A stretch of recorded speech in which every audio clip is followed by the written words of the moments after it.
Fakes the White. He's in! Patriots win the Super Bowl! Welcome to Patriots Touchback Podcast.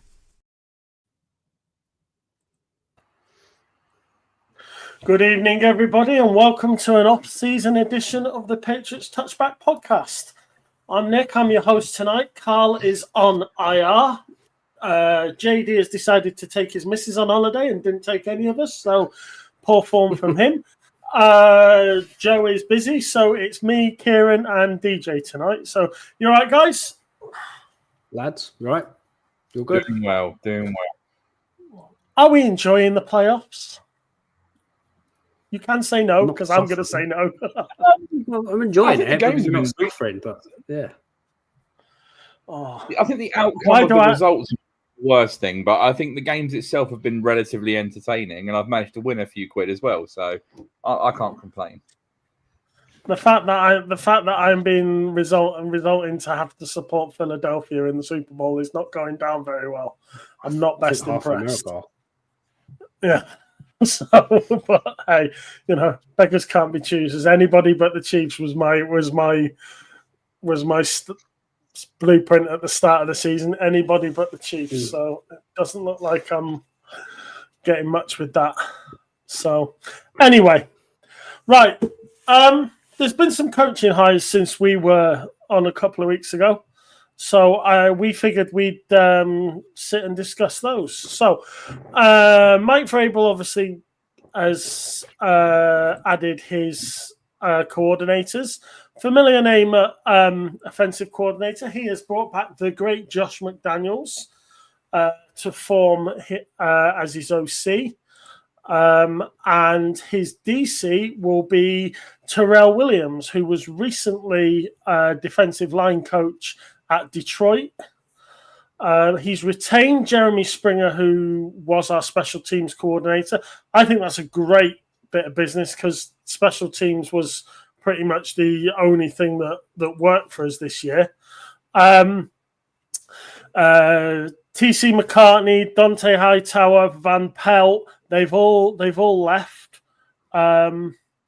Ashton Grant, who was an assistant at Cleveland last season, he's joined as quarterbacks coach and Josh's assistant. The other hires, Doug Marrone, who was formerly a head coach at the Jaguars, he's joined the Patriots, as has Milton Patterson. They've both joined the Patriots team. I believe they're both. I think Doug Marrone is defensive line coach, and Milton Patterson will be a defensive assistant. And finally, our new passing game coordinator / tight ends coach will be former Bears interim head coach Thomas Brown.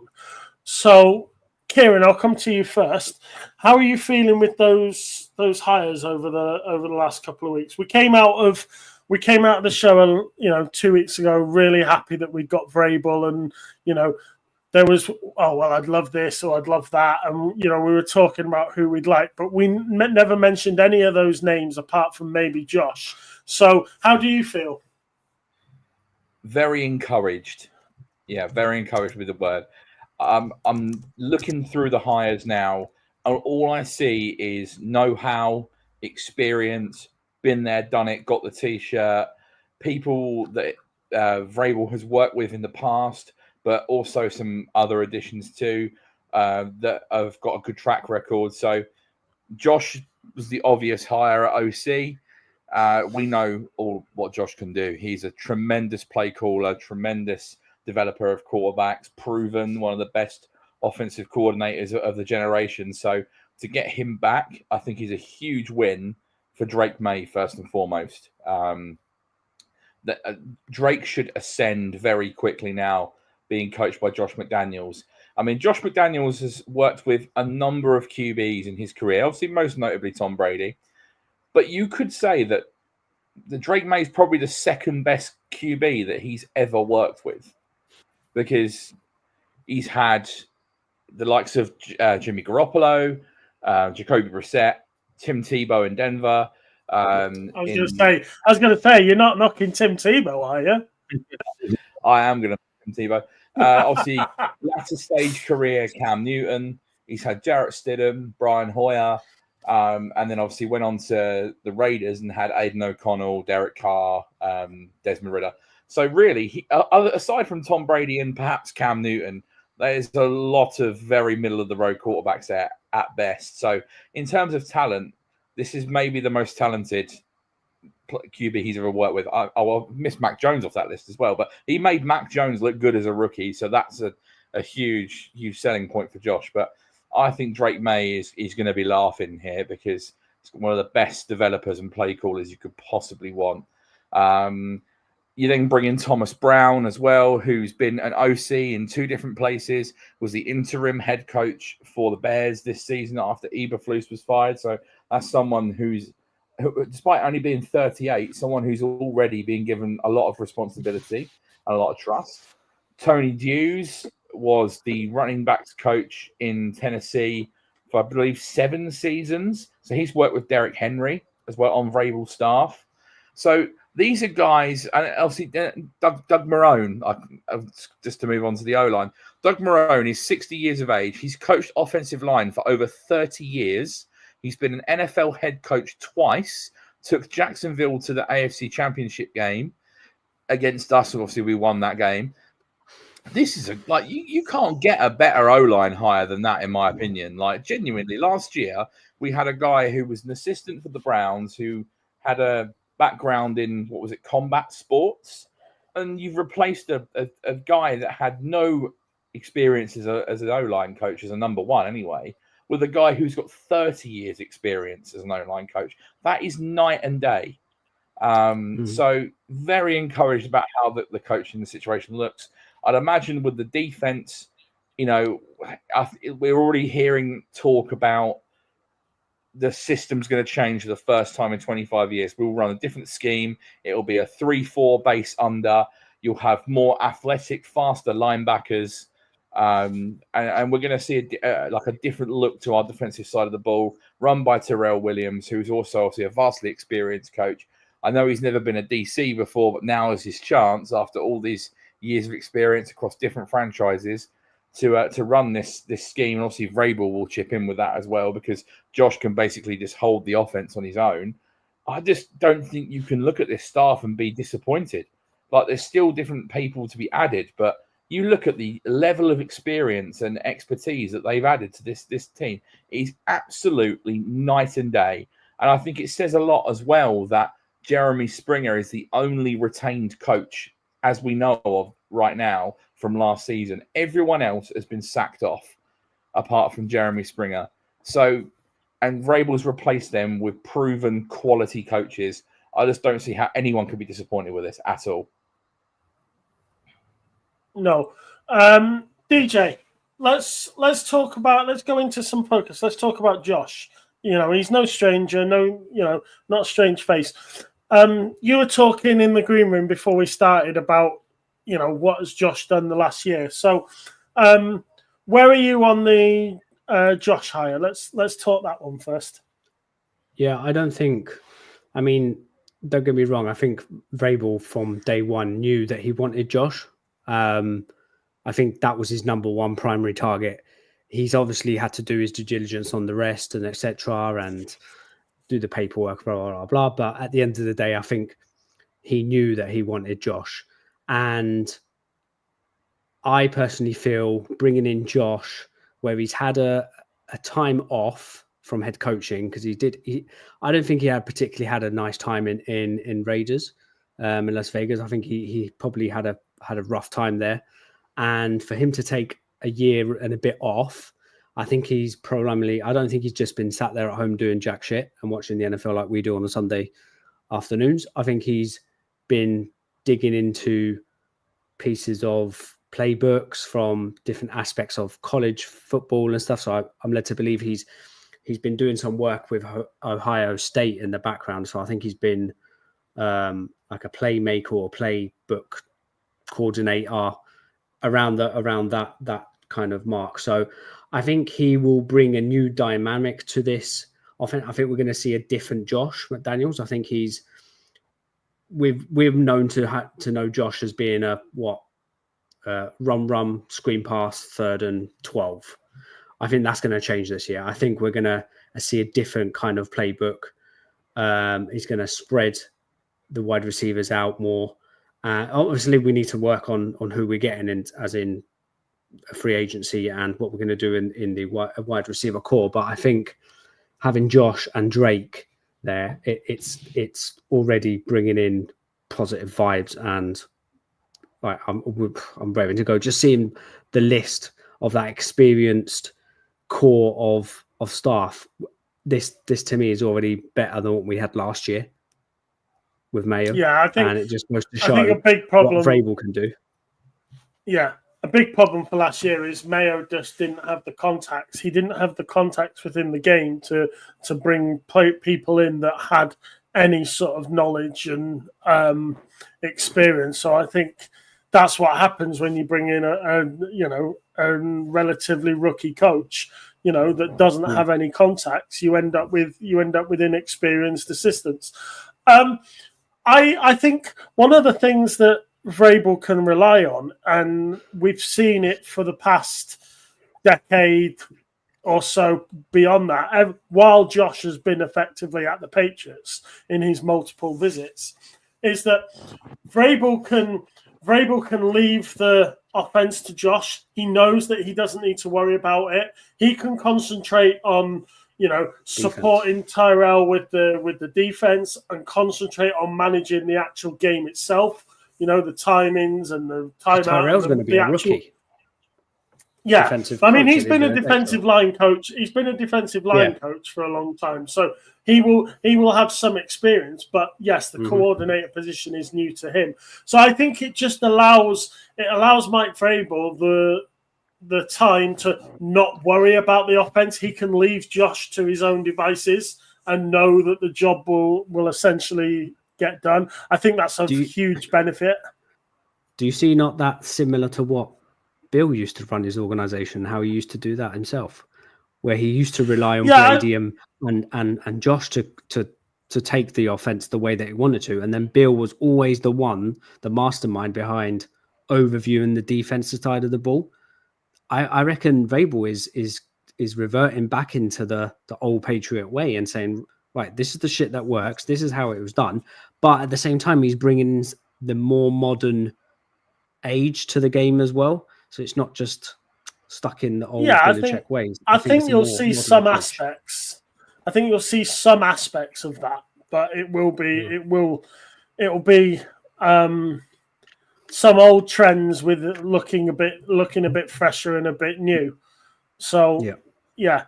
Right, moving on to Tyrell Williams. Like I said, this past season and last year, I believe he was a defensive line coach at Detroit under Aaron Glenn, who was DC at Detroit. They've had an absolute mare since leaving 2 weeks ago. They've lost their OC, their DC, however many assistant coaches. Kieran, let's go in depth on that DC hire. Where are you with Tyrell Williams? Well, first things first, he's an experienced coach at what he does. Now, he has strictly just been a defensive line coach for the majority of his career, but he's been across various organizations. Of course, he's worked with Vrabel before in Tennessee. He was on the Dolphins in the past. Obviously, he's been with the Lions. So it's someone who knows what he's doing and will demand a lot from the D-line. The thing for him will probably be you may need to hire an assistant for him that's got more experience in terms of the second level, i.e. linebackers and the secondary, because he's not normally used to dealing with them. But I think Vrabel's influence will obviously help as well. Once again, DeMarcus Covington was a D-line coach who stepped up to DC, but once again, aside from being a D-line coach in one place and being a young guy, Covington didn't really have much else. Whereas, this is a guy who's been around the block. He's 50 years old. He's been coaching for a long time, and he's finally got his break to become a DC. So, I think I think it's a strong hire. I think it's got potential. I don't think it's like oh my god, like a Robert Saleh kind of hire where you go, oh, our defense is going to be amazing now, because we've got like one of the best DCs about. A lot remains to be seen about Terrell Williams, but I like the potential that he offers, providing obviously the second level is addressed too. I think, like I said previously, you're going to see a different scheme now. So more of a 3-4 that he runs. So you're going to have 3 down linemen, hand in the ground. You can have 2 stand-up edge rushers, and then 2, inside linebackers that will have mobility and flexibility to drop into coverage as well as come downhill. So I think you'll see a lot of player turnover. There are going to be some players on the team already that do not fit this new defensive system. So regardless of whether they're a good player or not, there may be a bit of movement around for players that don't fit. And I think they'll try to target players that will fit the system to run what we want. Who knows? We might trade for Jeffrey Simmons. That's a player obviously had a lot of success in Tennessee. So yeah, I like the fact that it's changing. But yeah, a vastly experienced guy. I don't think you can really complain too much about it. And I think one thing is for certain: if you look at the hire of Terrell Williams and his background as a D-line coach and what he expects from his D-line, being aggressive, getting after it, doing whatever it takes to win, playing gritty. Then you've got Doug Marrone, who's a bit of a tough O-line coach. I very much think we are going to become a trenches team. I can see it. We are going to try to dominate on both sides of the ball at the line of scrimmage. We're going to become a tough team to play against. Even if we aren't necessarily the most talented team in the league next year, I think we'll be tough to play against. We'll be tough to beat. And we will wear teams down at the line of scrimmage on both sides of the ball. I think we'll run it with power. They'll bring in maulers on both sides of the ball. I can see it now. And we will become a trench first team. Yeah, I'm really looking forward to it. You look at his past performances. You look at the improvements that Vrabel made at the Titans with Williams as part of his staff. You look at how he's assisted Aaron Glenn at Detroit last year. I'm really happy with that hire. I think I know that I said about Robert Saleh, but I think from what I read this week, I know he's gone back to San Francisco, but if he didn't get a coaching job, that was all he was ever doing, was going back to San Francisco. So it's not as if we were in the hunt for that one anyway. So, obviously one of the other big hires or retains, the only retain, was Jeremy Springer as our special teams coordinator. Now, he joined at the beginning of last season onto Mayo's staff after spending 2 years as an assistant at the Rams. Special teams was our thing last year. We were actually good on special teams. Schooler earned an all-pro performance. He got to the Pro Bowl for his performances, and Marcus Jones finished second on punt returns. So we had some successes at special teams last year. And again, I think Vrabel's come in and he's realised he hasn't got a special teams coordinator in mind that's going to absolutely blow the doors off. So why not keep the guy that's actually doing a good job? So I think that's probably at the end of the day. Yeah. I think that's sort of not so much a hire because he was already there, but it was a decision that was easily made. Of all the coaches that have left, whether they've left of their own volition or whether they've left because Vrabel's told them to leave, is there anyone that you guys would have kept? Because I said in the green room that I thought watching Hightower leave was disappointing. Now, I think that's because of who he is and everything he's done for the Patriots and whatever. But if he doesn't want to be a coach anymore, if he hasn't enjoyed it, then I understand him wanting to go. Is there anyone that we've let go that you wouldn't have done? I mean, I was all for having a full revamp. So if everyone had to leave, everyone had to go. If there was one particular one that I had in mind, and not only because he's had a great success with us in special teams as well, but I think Matthew Slater, I don't know if he's still hanging around or if he's actually left. I've not heard anything in regards to his job or his position, but he would probably be the main one I would have maybe kept on, just for Jeremy Springer to have that kind of a shoulder to lean on when having that special teams meetings or plays and etc. etc. I think that was probably a good core to keep him around, especially being an all-pro. I don't think he's necessarily a coach. I think he's more of an ambassador more than anything. So I think he probably will stick around. Advisor, like probably, you said, yeah. There's not been much said about him, but I don't think he's actually in an official coaching role. So I guess you could make a case for TC McCartney, just because obviously Drake May showed a lot of development last year. You don't know how much of that was attributed to him or whether that was more Alex Van Pelt. But yeah, I'm with DJ. I think most of them are going to go. I mean, if we lose Mike Pellegrino, who's obviously been the corners coach for quite a while, that would be a big loss because that's someone who's been a successful corners coach for us. And then the linebackers coach, his name escapes me, that he's been with the team for 12 years, but he's moving on.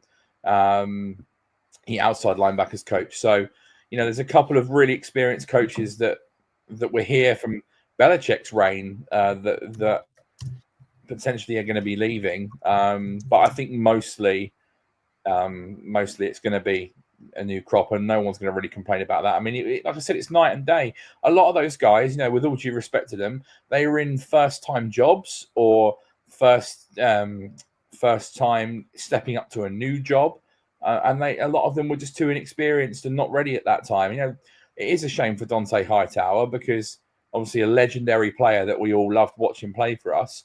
But if you normally see someone begin their coaching career, they normally start off as a quality control coach or a defensive assistant or offensive assistant.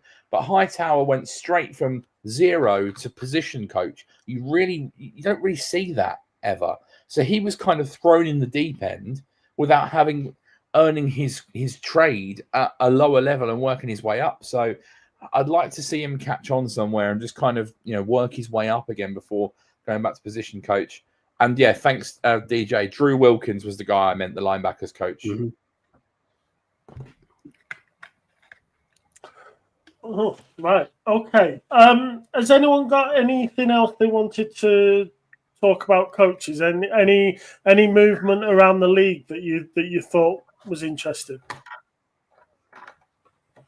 Now, the Saints, I understand, are still to hire. As I understand it, the Saints are still to hire. Yeah, I think the Saints are genuinely fucked. I'm going to say, if there's any Saints fans listening, I don't know why they would be, but if there are, I worry for you significantly.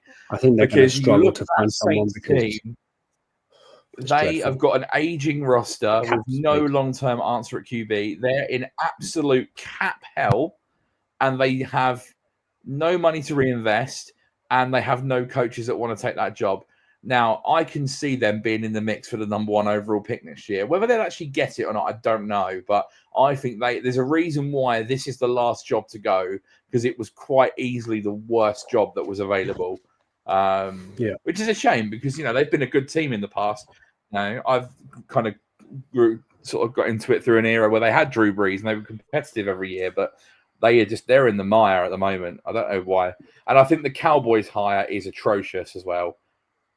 I was going to say, shall we take a few seconds to just laugh at the Cowboys? Well, what are they doing? As I understand it, they wanted to keep McCarthy, and McCarthy wanted to stay. But McCarthy wanted a long-term deal.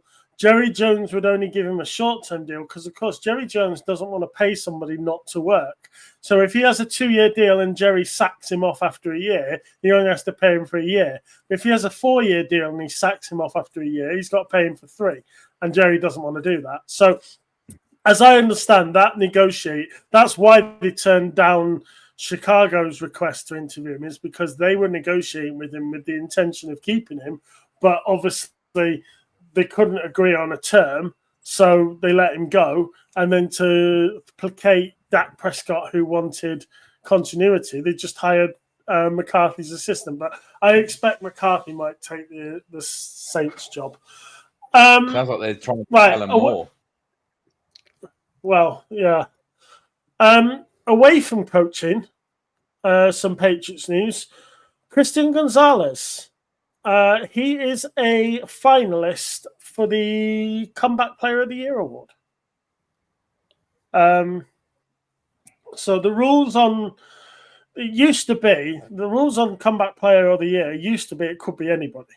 And it, if you sucked really bad and then you had a great year, you could actually win Comeback Player of the Year. I believe Joe Flacco won it last year, for his appearances. So he got, but they've changed the rules since. So now it's not sucking, basically. It's basically if you come back from a long-term injury or, something that is away from not playing. So like Damar Hamlin and his heart condition or whatever, that would all count. Isn't he running in now as well for 2 years? Hasn't he been selected as a finalist? Damar Hamlin's on the finalist. He's one of the finalists, yeah, because he's constantly been improving. Yeah, but still not come back though, is he? He's already been playing last year. Well, so, but yeah, Gonzalez is a finalist. So he lost all last season to injury, so he qualifies. Yeah.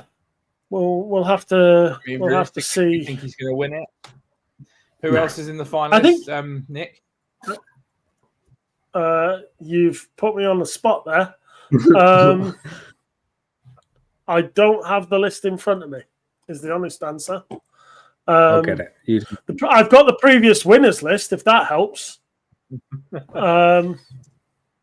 The last 6 winners were Joe Flacco, Geno Smith, Joe Burrow, Alex Smith, Ryan Tannehill, and Andrew Luck. So, they were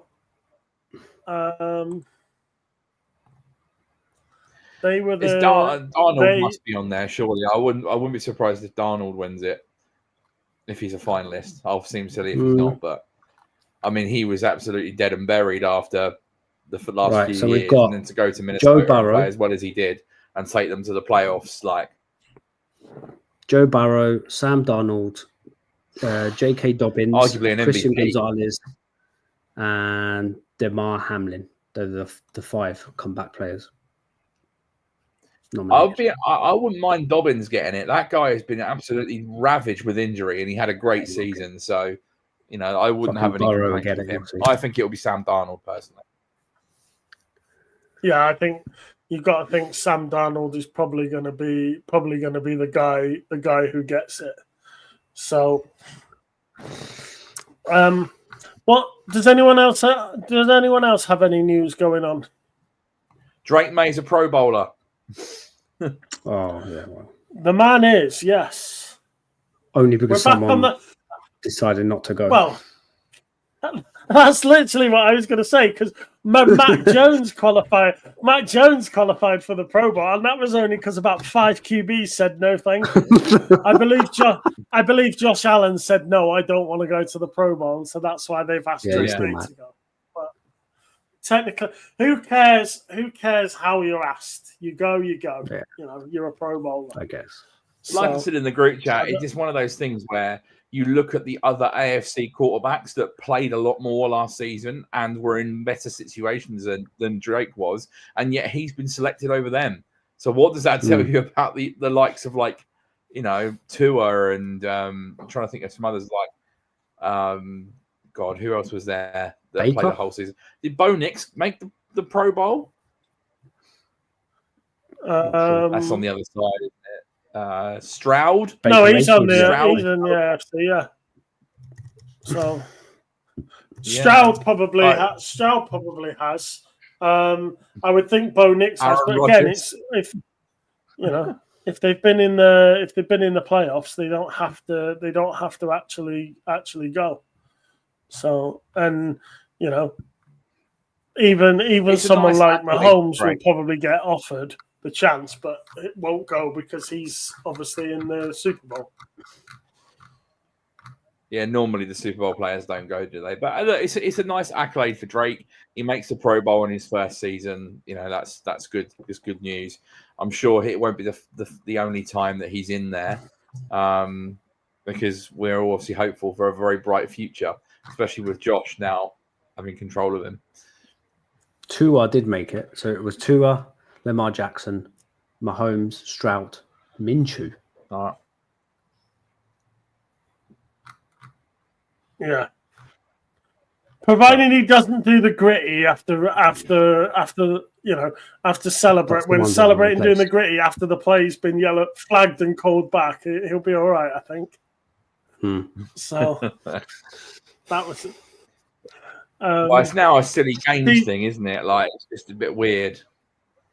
Yeah, the All-Star get the skills competition on a Saturday. You know, the day before. I mean, I don't even watch the Pro Bowl. It doesn't interest me. You know, I'll watch the skills thing on the Saturday. But that's about it. So, DJ, do you have any more news for us? Do you have anything else on your horizon? No, not that I can. No other news other than just the playoffs, obviously the Super Bowl matchups, but no. Yeah, away from the field, Jabril Peppers was found not guilty of criminal charges in his court case. I don't want to get into it. It's not particularly my sort of wanting to talk about it. He probably does face a civil lawsuit, and obviously the bar for passing that is a lot lower, so he could well face civil charges. But from a criminal standpoint, he has been found acquitted. I see the name Juju flying around. What's that got to do with it? I mean, I don't want to get into it, but did they confuse Juju with Peppers? Juju plays for the Kansas City Chiefs. He's going to go and win the Super Bowl. But all this, when this happened all at the time, it was when Juju was like the the wide receiver 5. Even Thornton's going to the Super Bowl. Shit. He'll still get a ring. How do we like the schedule for next year was released last week. Did you guys get to see who the Patriots have got? Yeah, I did see it briefly. Yeah. I think in terms of our home games, it looks quite favourable. I think all being well with the coaching changes and hopefully a better roster, I could see us winning at least 6 of those home games because they're against pretty naff teams. I'd like to think we'd be markedly improved next year. You know, all being well, I don't see. Obviously, there's a lot to be determined. We need to make sure the roster's a lot better. But on paper, with the optimism we have, I don't see why we couldn't go 6-3 at home potentially. I think I read something like aside from top 3 schedule or something like that. Aside from the Dolphins, the Jets, and the Bills, at home we have the Falcons, the Panthers, the Browns, the Giants, the Raiders, and the Steelers. And then again, away from Foxborough, including our division teams, we have the Ravens, the Bengals, the Saints, the Buccaneers, and the Titans. So Vrabel gets to go back to Tennessee. I won't mind a visit to the pirate ship. I might, depending on when that is, I might see if I can wangle a trip to the pirate ship. Well, having said that, that Miami game that we've got away. I mean, just another news as well. I think as we gear towards the. What was that, DJ? Sorry. No, I'm just saying that the away game that Miami have. He's frozen Miami on my have screen. Been given. Have I? No, go on. I can hear you. Yeah, so the away game at Miami. Yeah, that they've been given that as the Madrid one, as a home game for Miami. So Yeah, we're still 1-6 to go to Madrid, but don't know if that's going to right. happen So I can't see us being sent to Madrid this year, or I can't see us going to Madrid in 25, having been in London in 24 and having been in Frankfurt in 23. I can't see it, especially when you're going to be the home team in Germany in 27. I think, yeah. So we'd be the home team in Germany in 27. You're not gonna send the Patriots to Madrid in 25, just give them 1 year off. So, yeah, I can't see us being the Madrid game. So it'll be that extra game that in the rotation. But yeah, I think because we're back in Germany, whether it be Munich or Frankfurt or Berlin, it'll be in 27, I think. Every 4 years, 23, 24, 25, it's 27. So, well, if nobody's got anything else, I think... I just have one more thing to mention, Nick. It's just, go on. as we gear towards the draft and the combine and stuff, the East-West Shrine Bowl practices are kicked off, and today the Senior Bowl has started. So there's going to be, obviously, a lot of names planned about. Vrabel, Elliot Wolf, Matt Groh, are all at the Senior Bowl practice right now. So they're looking over some of the talent coming through. So they're trying to get a nice leg up on that. I don't believe Bill used to go to a lot of the Senior Bowl practices. I think normally just scouts used to go, but good to see Vrabel putting in and looking at players. Yeah. Bill tended to send his minions. So, he'd send Josh, he'd send his scouts, he'd send Steve.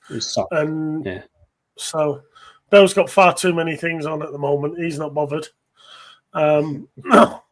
I noticed today that when the tuck rule came in after the Raiders game, when they brought the tuck rule in, Belichick's current girlfriend was 1 year old. I think I heard something earlier about. I'm going to leave that. I'm going to just let that simmer there. He's got his head in his hands. Wow. I think I heard earlier on something like Scott Peters, the O-line coach that we just moved on from, I think was in elementary school or primary school when Doug Marrone first become an offensive line coach. So there you go. Right. Yeah. We will end it there. Thank you very much for listening, for watching. It is just a quick show today just to keep you up to date. As Kieran said, the draft, as soon as the Super Bowl's taking place, which it is what it is. Go Birds! I can't stand the 3-peat. Once that's gone, we will start putting some draft stuff together. I'm all over it. I know Kieran's on it, so we'll put some shows together. We'll concentrate on positions and what have you, and we will provide everybody with some information. So, for now, guys, thank you very much for joining me. Cheers very much. Have a good week, and we will see you all next time. Enjoy.